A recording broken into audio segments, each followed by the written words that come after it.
سب سے پہلے تو جیسے کہ ابوبکر بھائی نے انٹرو میں گفتگو کی کہ یہ مونسون کا جو مہینہ چل رہا ہے، بارشوں کا سیزن ہے، سیلاب کی وجہ سے جو ہمارے اہل وطن، ہمارے پاکستانی بہن بھائی اس میں پھنسے ہوئے ہیں، اس کی وجہ سے بے گھر ہوئے ہیں، جو جانوں سے ہاتھ دھو بیٹھے ہیں، اور جو جن مشکلات اور مصائب کا شکار ہیں، ہم سب کو من حیث القوم اللہ کی بارگاہ میں ان کے لیے دعا کرنے کی ضرورت کے ساتھ ساتھ ان کی اپنی حیثیت کے مطابق ان کی مدد کے لیے آگے بڑھنے کی ضرورت ہے، اور ہمیں ایک قوم بن کر اس آفت اور اس جو مشکل گھڑی ہمارے ملک کے، ہمارے باسیوں پہ، رہنے والوں پہ جو مختلف علاقہ جات میں، شمالی علاقہ جات یا دیگر علاقہ جات میں آئی ہے، اس کے لیے حکومتی سطح پر تو حکمران یا حکومتی جماعتیں یا حکومتی عہدیدار اپنی طرح کوشش کر رہے ہوں گے، ہمیں اپنی ہمت، بساط اور اوقات کے مطابق ان کے لیے آگے بڑھنا چاہیے۔ ہم بھی دعا گو ہیں، اللہ تعالی ہم سب کو توفیق عطا فرمائے کہ ان کی مدد کر سکیں، ان کے کسی کام آ سکیں، اور اللہ کریم ان کی مشکلیں جو ہیں ان کو آسان فرمائے۔ آمین۔ ابوبکر بھائی، اللہ تعالیٰ کے نبی صلی اللہ علیہ وآلہ وسلم نے چند وہ اموات جن کے لیے حکماً شہادت کا درجہ عطا فرمایا ہے، ان میں سے ایک وہ جو والغریق اور والحریق کے الفاظ آتے ہیں جسے مبارکہ میں، وہ لوگ جو پانی میں غرق ہو کر جن کی موت جو ہے وہ آ جاتی ہے، اور وہ لوگ جو کسی وجہ سے آگ میں جلس کر جن کی ڈیتھ ہو جاتی ہے، وہ لوگ ان کی موت بھی حکماً شہید کی موت کے تابع جو ہے وہ اس کو کنسیڈر کیا جاتا ہے، ان کو شہید کہا جاتا ہے جسے مبارکہ میں۔ اور ایسی آفات سے بچنے کے لیے ہمیں کیا کرنا چاہیے؟ بن حیث اسلام مسلمان ہونے کے ناطے ہمارا یہ ایقان ہے، یقین ہے، ایمان ہے کہ اللہ کی مرضی اور منشا کے بغیر دنیا میں کوئی ایک پتا بھی نہیں حرکت کرتا۔ تو میں سمجھتا ہوں کہ ہمیں اللہ کے حضور تائب ہونے کی ضرورت ہے، رجوع اللہ کی ضرورت ہے، اللہ کی بارگاہ میں ہمیں جھکنے کی ضرورت ہے کہ مالک ہم تو بہت کمزور ہیں، ہم تیری قدرت کا مقابلہ نہیں کر سکتے، اور اللہ تعالیٰ کی یہ نشانیاں ہیں، اور اللہ تعالیٰ یہ جو ایام ہیں، تلک الایام نداولها بین الناس، ان ایام کو لوگوں کے درمیان پھیرتا رہتا ہے، اور انسان کو اپنی بے بسی کا اعتراف کرتے ہوئے اپنے رب کے حضور عاجزی، انکساری اور جھکنے کے علاوہ کوئی اور بات زیب نہیں دیتی کہ اپنے رب کے حضور سربہ سجود ہو کر اس کے حبیب صلی اللہ علیہ وآلہ وسلم کی طفیل گڑ گڑا کر اپنے رب سے جو ہے وہ پہلے گناہوں پہ توبہ کرے کہ کہیں ہم پکڑ میں آ گئے ہیں، کہیں ہمارے گناہ اتنے بڑھ گئے ہیں کہ ان کی جو صورت میں گناہوں کے اوپر عتاب اور پکڑ کے صورت میں ہم پہ عذاب جو ہے مسلط ہو رہے ہیں۔ اور یہ کلاؤڈ برسٹ جو بادلوں کا پھٹنا ہے، ہاں یہ بھی ایک بڑا معاملہ شروع یہ تو اتنا آمن فامن دیکھنے میں آ رہا ہے، جو آبزرویشن ہو رہی ہے کہ لوگ کہتے ہیں کہ اعلان ہوئے مسجدوں میں کہ جی بادل پھٹے ہیں تو پانی کا ریلا اس طرف آ رہا ہے، تو بھاگنے کا موقع ہی نہیں ملا، اور اتنی دیر میں پانی کا ریلا جو ہے وہ اتنا سپیڈی جو ہے وہ ماؤنٹین سے، پہاڑوں سے نیچے آیا، اور اس کی رفتار بڑھتی ہی گئی، چند لمحوں میں گاؤں کے گاؤں، بستیوں کی بستیاں جو ہے وہ بلیا میٹ ہو گئیں۔ اللہ تو ابھی تو غالباً 2-3 دن پہلے پنجاب کے لیے بھی الرٹ کیا گیا تھا کہ پنجاب کے بھی جو ہے وہ کچھ شہروں میں کلاؤڈ برسٹ کا جو ہے وہ واقعہ ہو سکتا ہے۔ تو یعنی ہم نے شاید پہلے تو کبھی نہ سنا ہو ایسا واقعہ، لیکن آج کل کے دنوں میں یہ بھی سننے کو مل رہا ہے، نظر آ رہا ہے۔ تو اس کی کیا وجہ ہو سکتی ہے مفتی صاحب؟ اس میں ایک بڑی ہم جب دنیاوی عوامل کی بات کرتے ہیں جی، تو اس میں جو ہماری موسمیاتی تبدیلی ہے، یہ اس کا ایک بڑی وجہ ہے، جو ہم نے صحیح قدرتی چیزوں کو چھوڑ کر ہم نے ہر چیز میں جو ہے وہ غیر قدرتی ذرائع استعمال کرنا شروع کر دیے ہیں. صحیح. اس کی وجہ سے جو زمین پر ایک حدت اور یہ جو موسم میں ایک عجیب سی تبدیلی آ رہی ہے, یہ ایک بڑی وجہ ہے.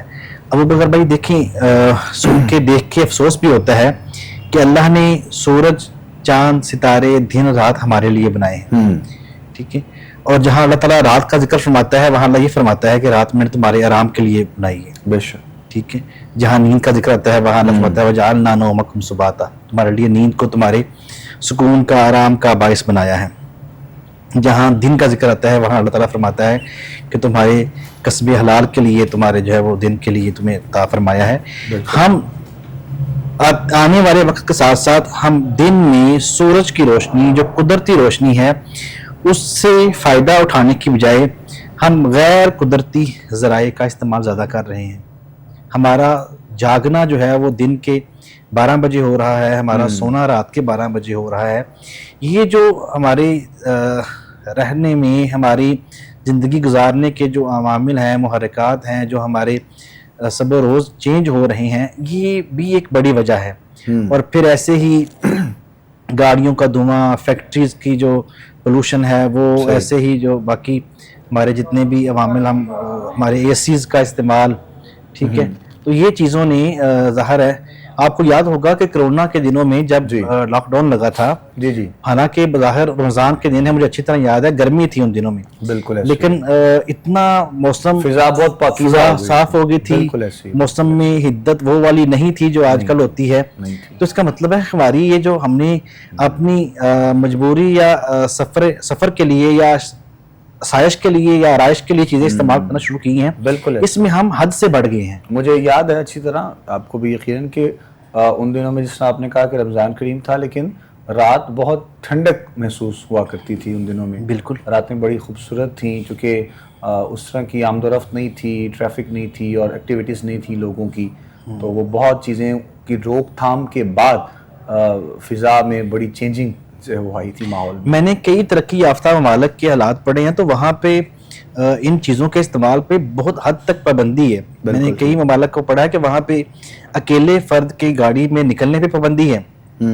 بہت مجبوری کی صورت میں جو ہے وہ گاڑی کو استعمال کرنے پہ زور دیا گیا ہے, ورنہ جو پبلک ٹرانسپورٹ ہے اس کو استعمال کرنے پہ جو ہے وہ زور دیا گیا ہے, تاکہ اس میں ایک گاڑی میں 50-100 افراد آتے ہیں, اور وہ ہیں بھی ظاہر ہے ان لوگوں پہ جو ہے وہ الیکٹرک گاڑیاں ہیں, ان کی اتنی پولوشن نہیں ہے, آئل وغیرہ, اور آپ کا جو یہ جو ڈیزل اور پیٹرول ہے اس کی کھپت نہیں ہے, تو اس سے, لیکن یہ ایک بڑی دنیاوی عوامل ہے. لیکن ہم اگر مسلم بات کریں تو اس کے باوجود میں سمجھتا ہوں کہ اللہ کی قدرت اور اس کی مرضی اور اس کی منشا کے بغیر تو زمین کا کوئی پتا بھی جو ہے وہ حرکت نہیں کرتا. لیکن اللہ تعالیٰ نے بھی جو ہے وہ رہنے کے اسباب جو ہے وہ دیے ہیں, دینے کے طریقے اور سلیقے دیے ہیں. مطلب پانی کو آگ پہ رکھی تو پانی گرم ہوگا, ٹھیک ہے, اس کو آپ جب ٹھنڈی جگہ برف میں رکھیں گے تو ٹھنڈا ہوگا, ٹھیک ہے. تو یہ اللہ تعالیٰ نے جو ہے وہ اپنے قاعدے قوانین بنائے ہیں. تو ہم نے جب حد کر دی اپنی غیر قدرتی ذرائع کو استعمال کرنے کی, تو اس کی وجہ سے پھر موسمیاتی تبدیلی جو ہے وہ اس نے جنم لیا, اور اس موسمیاتی تبدیلی کا شاخسانہ جو ہے یہ کلاؤڈ برسٹ کی صورت میں جو ہے وہ ہمارے سامنے آ رہا ہے. بالکل, اللہ کی بارگاہ میں سرمسجود ہونے کے علاوہ ہمیں اپنے لائف سٹائل پہ بھی غور کرنا ہوگا. ہمارے جو مقننہ ہیں, قانون ساز ادارے ہیں, ان کو بھی ایسے قانون جو ہے ان کو بنانا ہوگا, اور صرف قانون ہی نہیں بنانا, اپنی ذات پہ امپلیمنٹ کر کے بھی دکھائیں. نبی اکرم صلی اللہ علیہ وآلہ وسلم کی ذات جو اسوہ کامل ہے, آپ صلی اللہ علیہ وسلم نے ایسا کوئی قانون نہیں بنایا جس پہ خود عمل نہ فرماتے ہوں آپ, سب قوانین پہ.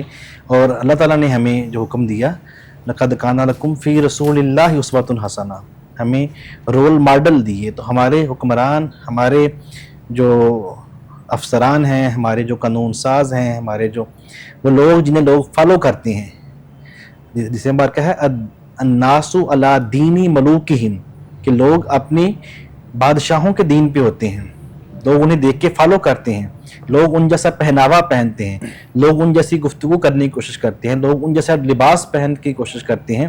تو ہمارے جو رہنما طبقہ ہے, ہمارے جو ملوکیت ہے, ہمارے جو کنگز ہیں, ہمارے جو حکمران ہیں, ان کو ایک بہت صالح اور با کردار ہونا چاہیے کہ ان کے کردار کو دیکھ کے لوگ جو ہیں انہیں کاپی کریں، انہیں فالو کریں۔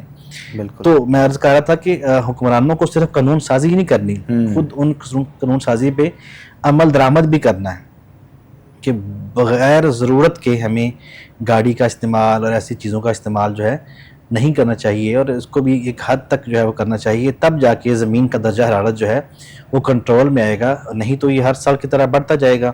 جہاں تک آپ نے فرمایا کہ ان حادثات سے بچنے کے لیے ہمیں کیا کرنا چاہیے، جی جی، تو ایک تو میں سمجھتا ہوں کہ مسلمان جو ہے وہ کبھی بھی پارٹ ٹائم مسلمان نہیں ہوتا، اسے فل ٹائم مسلمان رہنا ہوتا ہے۔ تو ہر ٹائم مسلمان رہنا چاہیے، ہمیں نماز کی پابندی کرنی چاہیے، ہمیں قرآن پاک کو صرف تلاوت کے لیے ہی نہیں سمجھ کر پڑھنا چاہیے اور اس پہ عمل درآمد بھی کرنا چاہیے۔ وظائف کی دنیا کی اگر ہم بات کریں تو چاروں کل اور آیت الکرسی، اس کو جو ہے وہ ہمیں معمول بنانا چاہیے۔ رات کے وقت آپ جو ہے وہ پہلا اور آخری رکوع سورہ بقرہ کا یہ پڑھ کر سوئیں، اور صبح کے وقت جو ہے آپ جب نکلیں فجر کے وقت تو آپ جو ہے وہ چاروں کل اور آیت الکرسی یہ پڑھ کے خود پہ دم کریں، اور ایک تسبیح روزانہ طور پر یا اللہ یا سلام یا حفیظ، اپنے آپ کو اللہ کی حفاظت میں دیتے ہوئے، اللہ سے سلامتی مانگتے ہوئے، اللہ تعالیٰ کے پیارے نام ہے، اسماء الحسنی ہے، یا اللہ یا سلام یا حفیظ، اس کا ترجمہ بھی اللہ تعالیٰ کے ناموں کا، اللہ تعالیٰ کا اسم جو ہے وہ ذاتی نام ہے، یا اللہ یا سلام، اے سلامتی عطا فرمانے، اے سلامتی والے، اے باری تعالیٰ ہمیں تو سلامتی عطا فرما، اس کا یہ ترجمہ ہو گیا، یا حفیظ، اے حفاظت فرمانے والے۔ تو ان تینوں ناموں کو پڑھ کر ہم اللہ تعالیٰ کی حفاظت کے طلبگار بنتے ہیں، اللہ سے سلامتی مانگتے ہیں۔ تو یہ ایک تسبیح روزانہ، یا اللہ یا سلام یا حفیظ، ہر فرد جو ہے قوم کا، پاکستان کا، اس تسبیح کا ان دنوں میں بلکہ پورا سال ہی پڑھ لیا کریں اپنی حفاظت کے لیے، اپنے بچوں کی حفاظت کے لیے۔ تو اللہ تعالیٰ کی ذات سے بڑی امید ہے کہ وہ حفاظت بھی فرمائے گا اور سلامتی بھی عطا فرمائے گا انشاءاللہ۔ کچھ تفصیل سے گفتگو جناب قبلہ نعیمی صاحب فرما رہے ہیں، اور حالات و واقعات پر بھی کچھ ہم نے بات کی ساتھ ساتھ، اور ان حالات میں کیا اور کیسے کرنا چاہیے اس پر بھی بات کی گئی ساتھ ساتھ۔ یعنی ہماری طرف سے چونکہ ایک یہ بس ایک عجیب سا انسان کی زندگی میں ہم لوگ اپنی چیزوں کو شامل کر لیتے ہیں، اور اللہ رب العزت کی بارگاہ میں ہم دوڑتے بھی تب ہیں، بھاگتے بھی تب ہیں، سجدہ ریز بھی تب ہوتے ہیں کہ جب ہمارے لیے کچھ مسائل کھڑے ہو جائیں، کچھ پریشانیاں ہو جائیں۔ اور عام طور پہ نارملی ہم لوگ کتنا دور ہوتے ہیں اور کتنا قریب ہوتے ہیں یہ انسان کو خود اندازہ ہوتا ہے۔ ایسی چیزوں میں تو انسان کسی سے کچھ چھپا نہیں سکتا ہے، یعنی کسی سے چھپا بھی لے لیکن اللہ رب العزت کی بارگاہ میں ایسی چیزیں چھپائی نہیں جاتی ہیں، چونکہ وہ کریم ہے، وہ مہربانی کرنے والا ہے۔ تو لہٰذا خاص طور پر کچھ وظائف کی صورت میں بھی چیزیں مفتی صاحب نے بتائی ہیں ہمارے ان بھائیوں کے لیے، ان لوگوں کے لیے جو اس صورتحال میں ہوتے ہیں یا ہیں آج کل کے دنوں میں، ان سب کے لیے بھی۔ اور کچھ احتیاطی تدابیر بھی ساتھ ساتھ بہت ضروری ہیں، وہ یہ کہ ہم نے شاید لاسٹ ٹائم بھی اس پر تھوڑی سی بات کی تھی، جو ہمارے بھائی، جو کچھ فیملیز یہاں سے کچھ دنوں کی چھٹیوں کو گزارنے کے لیے، ہالیڈیز کے دنوں میں جو ہے خاص طور پر ان مقامات کا جو ہے وہ اہتمام کرتے ہیں، وہاں پر جاتے ہیں، وہاں پہ ٹریول کرتے ہیں، تو ان لوگوں کے لیے بھی تھوڑی سی گزارش یہ ہے کہ وہ مہربانی کر کے پہلے ساری چیزوں کو مناسب طریقے سے دیکھ لیا کریں، چونکہ بہت سے ایسے ہی واقعات ہمارے سامنے آتے ہیں کہ جب کچھ فیملیز، کچھ گھر والے یہاں سے وہ لوگ آپس میں پلان کر رہے ہوتے ہیں، وہاں پر جا کر تو راستوں میں پھنس جاتے ہیں، یا پھر ان کے لیے کوئی پریشانی ہو جاتی ہے، کوئی مسئلہ ہو جاتا ہے، تو مطلب بالکل بھی اندازہ نہیں ہوتا کہ پل میں کیا سے کیا ہو جاتا ہے۔ تو اسی لیے یہ جو احتیاطی تدابیر ہیں ان پر فوکس کرنا بہت زیادہ ضروری ہے، ان کا خیال کیا جائے۔ ہمارے تمام دیکھنے اور سننے والوں کے لیے انشاءاللہ ہم دعاگو ہیں کہ پروردگار مہربانیاں فرمائے، مالک آسانیاں کرے سب دیکھنے والوں کے لیے، سننے والوں کے لیے۔ بکر بھائی بالکل یہ آپ نے جو بات کی بہت ضروری ہے۔ ایک تو اس میں آپ نے یہ فلاحی پیغام کے لیے امن عامہ اور ایک معاشرتی پیغام کے طور پر آپ نے ریکویسٹ کی، اور میں بھی ہمبل ہاتھ جوڑ کے ریکویسٹ کرتا ہوں ایسی فیملیز سے کہ جو ان دنوں بھی پھر بھی اتنا کچھ دیکھنے کے باوجود ان علاقوں میں سیاحت پہ جانا چاہ رہے ہیں کہ خدارہ بارشوں کے دنوں میں، یہ بالکل مونسون کے دنوں میں ابھی آپ ان علاقوں کا رخ نہ کریں۔ اور بلکہ میں سمجھتا ہوں کہ حکومت کی ذمہ داری صرف ٹیکس لینا ہی نہیں ہے، عوام کی، ریاست کی، عوام کی جو ہے وہ مال جان عزت آبرو کی حفاظت بھی ان کی ذمہ داری ہے. تو بین کر دینا چاہیے ان علاقوں میں جانا ان بالکل. دنوں میں، کیونکہ نہیں صورتحال جو ہے نا کنٹرول میں، ظاہر ہے قدرتی آفت ہے، نہیں پتہ چلتا کب آئے گی. تو لوگ، غیر ملکی لوگ بھی ایسے موسم میں اگر پاکستان میں آئیں تو ان کو جو سیف محفوظ علاقے ہیں ان کی طرف گائیڈ لائن جو ہے وہ دینی چاہیے. ہمارا جو ٹورزم ڈپارٹمنٹ ہے اس کو ایکٹیو ہونے کی ضرورت ہے. ہمارے ہاں سارے محکمہ جات ہیں، ڈپارٹمنٹس ہیں، پر کام نہیں کرتے. پتہ نہیں ہمارے ہاں یہ پرابلم ہے کہ ہمیں عادت نہیں کام کرنے کی. ان محکموں کو کام کرنے کی ضرورت ہے کہ وہ ان لوگوں کو بغیر کام کے تنخواہ لینے کی عادت. یہ ہمارے ہاں لوگ سرکاری جاب کا مطلب یہ سمجھتے ہیں کہ بغیر کام کیے تنخواہ ملتی ہے، پکی تنخواہ ہے، پکی نوکری ہے. اچھا، کچھ تو یہ سمجھتے ہیں اور کچھ نے بدنام کر رکھا ہے، مطلب کچھ نے اداروں کو بدنام کر رکھا ہے کہ بس گورنمنٹ کا ادارہ ہے تو وہاں بیٹھ جائیں گے، سو جائیں گے، پیسے آ جائیں گے. حالانکہ ایسا نہیں ہے. بہت سے اداروں میں تو ہم خود جاتے بھی ہیں، دیکھتے ہیں کہ وہاں پر ان کے سپیس کیا ہیں، ان کی ایکٹیویٹیز کیا ہیں، ان لوگوں کا کام کا ماحول کیسا ہے. لیکن لوگوں نے بس ایک عجیب سا جو ہے وہ ماحول بنا دیا لوگوں کے لیے. لیکن جہاں اداروں میں کام ہوتا بھی ہے وہاں بھی کاموں کی سپیڈ جو ہے ہمارے اداروں میں وہ چونٹی کی سپیڈ پہ چلتے ہیں. دنیا جو ہے وہ بہت تیز ہے، دنیا بہت دور جا چکی ہے. ہمیں بھی اپنی سپیڈ کو جو ہے وہ تھوڑا بہتر کرنے کی ضرورت ہے. تو سرکاری ملازموں سے بڑی ہاتھ جوڑ کے گزارش ہے کہ آپ عزت نفس پہ حرف نہ آئے. آپ کام کرتے ہوں گی خدا را اپنی فرض منصبی سمجھتے ہوئے اپنی ڈیوٹی کے ساتھ ساتھ اللہ کو جواب دہی کے طور پر بھی کام کیا کریں تاکہ ملک ہمارا ترقی کرے، لوگوں کا ہمارے ملک پہ اعتماد بڑھے. چاہے وہ ہمارا عدلیہ کا ادارہ ہو یا دیگر ادارے ہوں. ہمیں 140 نمبر پہ یہ ادارے منظور نہیں ہیں. اسلام پہ بننے والے ملک کے اداروں کو ایسے معاملات میں پہلے 10ویں نمبر پہ آنا چاہیے تھا، ٹاپ 10 میں آنا چاہیے، نہ کہ 140 میں. اللہ تعالیٰ ہمارے ملک کے اداروں کی خیر فرمائے. آمین آمین آمین. انشاءاللہ دعا گو ہیں پروردگار مہربانی کرے جی، آسانیاں کرے مالک. اور مزید آگے بھی بڑھیں گے انشاءاللہ. کچھ سوالات بھی ہم تک پہنچ رہے ہوتے ہیں واٹس ایپ کے ذریعے بھی، تو ان کی طرف سے بھی انشاءاللہ ہم کوشش کریں گے کچھ رہنمائی جو ہے وہ دیکھنے والوں کی، سننے والوں کی ضرور ساتھ ساتھ جو ہے وہ کی جائے، تاکہ جو اب ہم تک اپنے میسیجز پہنچا رہے ہوتے ہیں ان کی بھی انشاءاللہ ساتھ ساتھ رہنمائی بہت ضروری ہے. ایک فیملی ہے، غالباً انہوں نے شاید، مجھے یاد ہے کہ کچھ دن پہلے پرسنل بھی مجھے کال کی تھی. تو ان کا جو مسئلہ ہے، گھر میں بچے رات میں ڈرتے ہیں. ان کا کہنا یہ ہے کہ میں نے بلکہ ان کو کہا تھا کہ میں انشاءاللہ لائیو ڈسکس کر لوں گا، رہنمائی علامہ صاحب آپ کی کر دیں گے.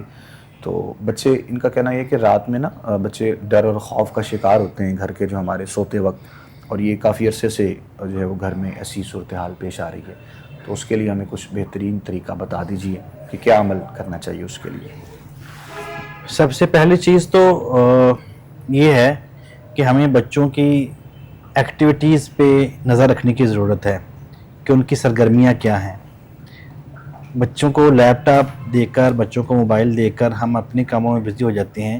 ہم نہیں چیک کرتے کہ بچے کس طرح کی موویز، کس طرح کی کارٹون دیکھ رہے ہیں. عموماً بچے ایسی ہارر موویز یا ہارر کارٹون دیکھتے ہیں جن میں ڈراؤنی شکلیں، ڈراؤنے کردار ہوتے ہیں. بالکل صحیح. تو بچوں کی ایج میں ایسا ہوتا ہے کہ جو بچہ سارا دن ایکٹیویٹی کرتا ہے عموماً رات کو خواب میں وہی دیکھتا ہے. سارا دن پڑھنے والا بچہ رات کو خواب میں پڑھ رہا ہوتا ہے، بڑبڑا رہا ہوتا ہے. صحیح ہے. سارا دن کھیلنے والا بچہ رات کو خواب میں بھی ٹانگیں مار رہا ہوتا ہے کہ وہ کھیل رہا ہے جیسے. اور سارا دن موبائل دیکھنے والا بچہ جو موبائل میں دیکھتا ہے رات کو خواب میں اس کو وہی چیزیں نظر آ رہی ہوتی ہیں، وہی گیمز، وہی کارٹون اور وہی ڈراؤنی شکلیں. تو پھر اس سے ڈر جاتا ہے. ایک وجہ یہ بھی ہوتی ہے. بالکل ٹھیک ہے. تو یہ صرف ان سوال والوں بہن بھائی کو لیے نہیں، اوور آل ہم سب ناظرین کے لیے، ویورز کے لیے بات کر رہے ہیں کہ اپنے بچوں کو کارٹون بھی دیکھنے ہیں تو کوئی اچھے کارٹون بھی ہیں وہ دکھا دیے جائیں بچوں کو، نہ کہ ایسے ڈراؤنے جنہیں دیکھ کے وہ رات کو ڈرتے رہیں. دوسرا، گھر کے ماحول کو پاکیزہ رکھیں. صفائی الطہور شطر الایمان ہمارے لیے ہی نازل ہوا تھا، اور صفائی سے مراد صرف جو جگہ نظر آ رہی ہیں ان کی صفائی نہیں ہوتی. سارے اوور آل صفائی اپنے جو ہمارے بیڈز ہیں یا ہمارے صوفات ہیں ان کو پیچھے ہٹا کے ساری اوور آل صفائی بھی ویک میں کم از کم ایک مرتبہ ہونی چاہیے. صحیح. اس کی وجہ یہ ہے کہ یہ جو اس طرح کی چیزیں ہیں، غیر مرئی نظر نہ آنے والی چیزیں اور ان میں بھی جو ناپاک چیزیں ہیں جن کو ناپاک یا خبیث قسم کی روحیں کہا جاتا ہے، وہ ناپاک جگہوں پہ رہنا پسند کرتی ہیں، تو اپنے گھر کی صفائی ستھرائی کا خیال رکھیں۔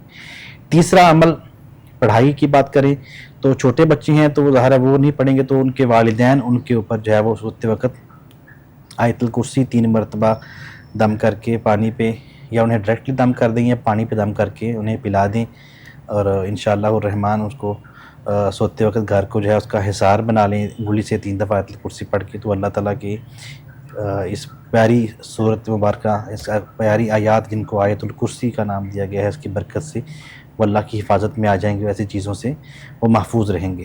تو یہ وظیفہ ہے، اور ساتھ کچھ ہدایات بھی عرض کر دی ہیں، ان پہ عمل کریں تو انشاءاللہ آپ دیکھیں گے چیزیں بہتری ہوں گی۔ یہ گھر کے ماحول کو اچھا اور بہتر سے بہتر بنایا جائے تو انشاءاللہ چیزیں بدل جاتی ہیں۔ آج کل تو ویسے ہی ہمارے جب سے سوشل میڈیا بہت زیادہ فاسٹ ہوا ہے تو گھر کا جو ماحول ہے وہ بھی ہمارا سوشل جو ہے کی نظر ہو گیا ہے۔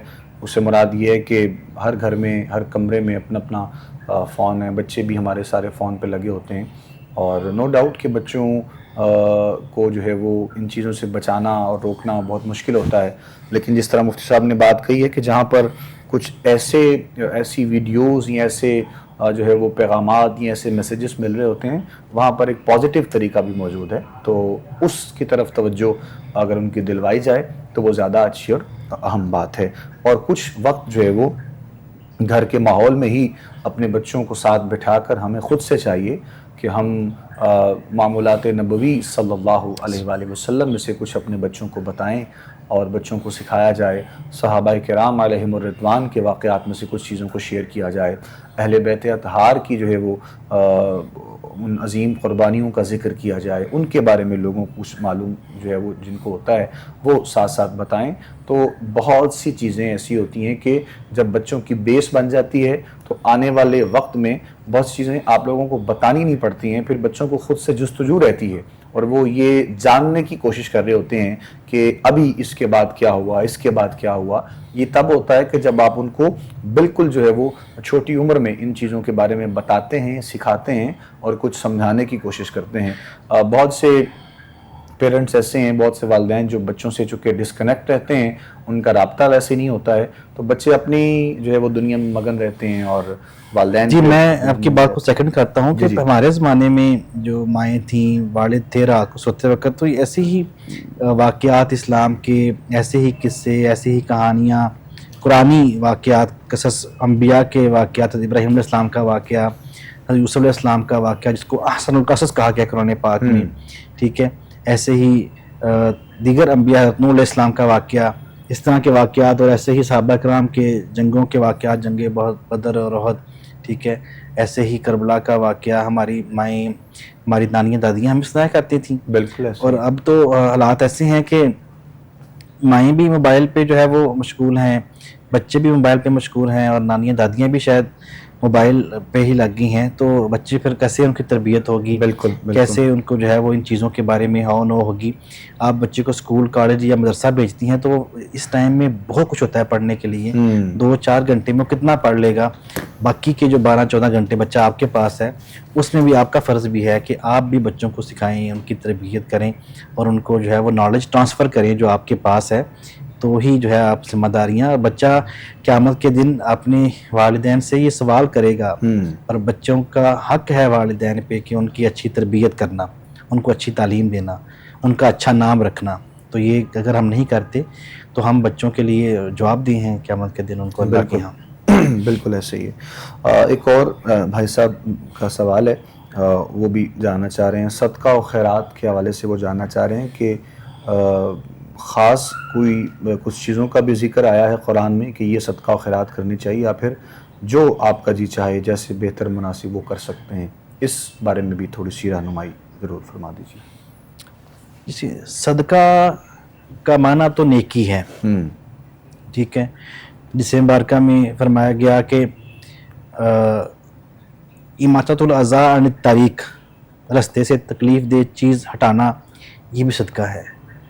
اچھی بات کرنا، کسی سے حسن کلام کرنا، احسن طریقے سے کلام کرنا، یہ بھی صدقہ ہے۔ ہر دن کسی کو السلام علیکم کہنا یہ بھی صدقہ جس سے بارکہ میں آیا ہے. صحیح. اور صدقے کو جس پوائنٹ آف ویو سے ہم لیتے ہیں ہمارے معاشرے میں، جس کے بارے میں جیسا بارکہ میں آیا ہے الصدقۃ رد البلا، صدقہ بلاؤں کو، آزمائشوں کو، مصیبتوں کو ٹالتا ہے. اس مد میں صدقہ ہم لیتے ہیں تو یہ صدقہ ڈیپینڈ کرتا ہے کسی کی نیڈ پہ.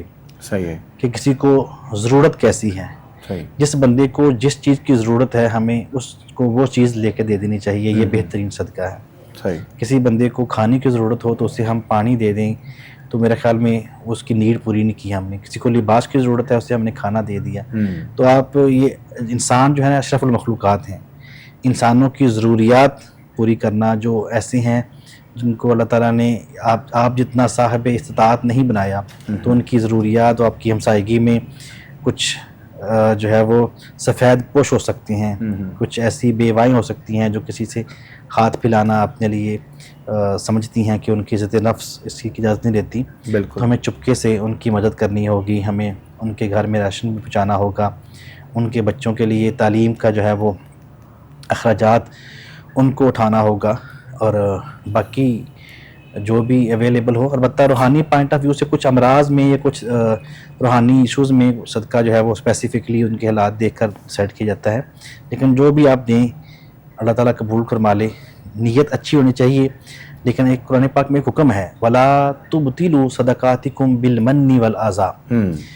صدقہ دینے کے بعد جس کو صدقہ دیا گیا ہے اس کو اذیت نہ دیں اور اپنے صدقے کو ضائع نہ کر لیں، اس کو اذیت دے کر اور احسان جتلا کر، کیونکہ اس کا اجر آپ نے اللہ سے لینا ہے، نہ کہ اس بندے سے جس کو دیا آپ نے. لہٰذا صدقہ جو ہے وہ آپ اللہ کے لیے دیتے ہیں، اللہ سے اجر لینے کے لیے. صدقہ کرنے کے بعد اس بندے کو مسلسل اگر آپ ٹیز کرتے رہیں، اس کو محسوس کراتے رہیں، اس کو احسان جتلاتے رہیں گے تو صدقہ ضائع ہو جائے گا، اس کی نیکیاں ضائع ہو جائیں گی آپ. اللہ تعالیٰ ہم سب کو عمل کی توفیق دے. آمین آمین اللہم آمین یا رب العالمین. جواب سن لیا جی آپ نے بہت تفصیل سے. صدقہ و خیرات کے حوالے سے بھی ایک ہمارے بھائی صاحب تھے جو جنہوں نے سوال کر رکھا تھا، تو ان کے لیے بھی جواب ان کو جو ہے وہ ساتھ ساتھ دے دیا گیا. اور ویسے بھی نارملی یعنی یہ بھی ایک بڑا عجیب سا معاملہ ہمارے ساتھ ہوتا ہے کہ ہم صدقہ و خیرات کے لیے بھی شاید کسی واقعے کا انتظار کر رہے ہوتے ہیں کہ شاید ہمارے ساتھ کوئی ایسا واقعہ پیش آئے، کوئی ایسا معاملہ ہو تو ہم صدقہ و خیرات کریں. حالانکہ ایسا بالکل نہیں ہونا چاہیے. صدقہ و خیرات تو ویسے روٹین میں آپ لوگوں کو کرنا چاہیے، کیونکہ وہ آپ نے اپنی ذات کے لیے کرنا ہوتا ہے، کسی کے لیے تو کچھ کرنا نہیں ہے. اللہ رب العزت کی بارگاہ میں جو بھی آپ نے کرنا ہے تو ہم دعا گو انشاءاللہ مالک کائنات عمل کی توفیق جو ہے وہ ہم سب کو عطا فرمائے. پروگرام کے آخری لمحات ہیں، آخر میں انشاءاللہ دعا ہر روز کی طرح آج بھی ہوگی، اور اس دعا میں ہمارے ساتھ آپ بھی شامل ہو جائیے. درود جتنا ہو سکے آقا دو جہاں خاتم النبیین حضرت محمد مصطفیٰ صلی اللہ علیہ وآلہ وسلم کی بارگاہ میں پیش کیجئے. پروردگار ہم سب پر اپنا کرم فرمائے. اپنے میزبان ابوبکر سلطانی کو، ہماری کوہ نور کی پوری ٹیم کو آپ دعا میں یاد رکھیے گا. اجازت دیجیے. السلام علیکم ورحمۃ اللہ وبرکاتہ. اللہم صلی علی سیدنا مولانا محمد وعلی آلہ واصحابہ وازواج سیدنا مولانا محمد وبارک وسلم وصلی علیہ. اے باری تعالیٰ اپنی حبیب کریم کے صدقے سے ہمارے ملک پاکستان میں ہمارے پاکستانی اور جہاں بھی کہیں مسلمان پریشانی کا شکار ہیں، ظلم کا شکار ہیں، باری تعالیٰ آفات و بلیات میں باری تعالیٰ محصور ہیں، اپنے حبیب کریم کے صدقے سے اپنی رحمت کاملہ سے ان کی لسانیاں پیدا فرما. آمین آمین یا رب العالمین. فلسطین کے مسلمانوں کی حالت زار پہ رحم فرما. آمین کشمیر کے مسلمانوں کی حالت زار پہ رحم فرما. آمین جو دنیا فانی سے باری تعالیٰ چلے گئے ان آفات میں ان کی بخشش فرما. آمین یا رب العالمین. ملک پاکستان کو استحکام عطا فرما، آمین اسے ترقیاں عطا فرما، اس کو اندرونی بیرونی سازشوں سے، دشمنوں سے، حاسدوں سے محفوظ فرما. آمین یا رب العالمین. دعا میں شامل احباب کی نیک دلی تمنائیں آرزویں التجائیں پوری فرما. آمین پریشان حالوں کی پریشانیاں دور فرما. آمین بے اولادوں کو نیک صالح زندگی والی اولاد عطا فرما. آمین بے گھروں کو گھر عطا فرما. بھائی تعالیٰ بے روزگاروں کو اچھا نیک طیب وسیع حلال روزگار عطا فرما. روزگار والوں کے رزق حلال میں برکتیں عطا فرما. جن گھروں میں ناچاکیاں نا اتفاقیاں ہیں محبتیں پیدا فرما. آمین یا رب العالمین. کوہ نور چینل کی پوری ٹیم، بالخصوص حی علی الفلاح پروگرام کی پوری ٹیم کی خیر فرما. یا رب العالمین. ہم سب کو اتفاق و اتحاد نصیب فرما. ہم سب کو مدینہ پاک اور مکہ پاک کی بار بار بادب حاضری نصیب فرما. آمین. ہم سب کو موت کو یاد رکھ کے اس کی تیاری کرنے کی توفیق عطا فرما. نزاع کے وقت نبی اکرم صلی اللہ علیہ وسلم کی زیارت اور زبان پہ کلمہ طیبہ جاری فرما. صلی اللہ تعالی علی رسولہ خیر خلقہ محمد و آلہ و صحبہ اجمعین برحمتک یا ارحم الراحمین.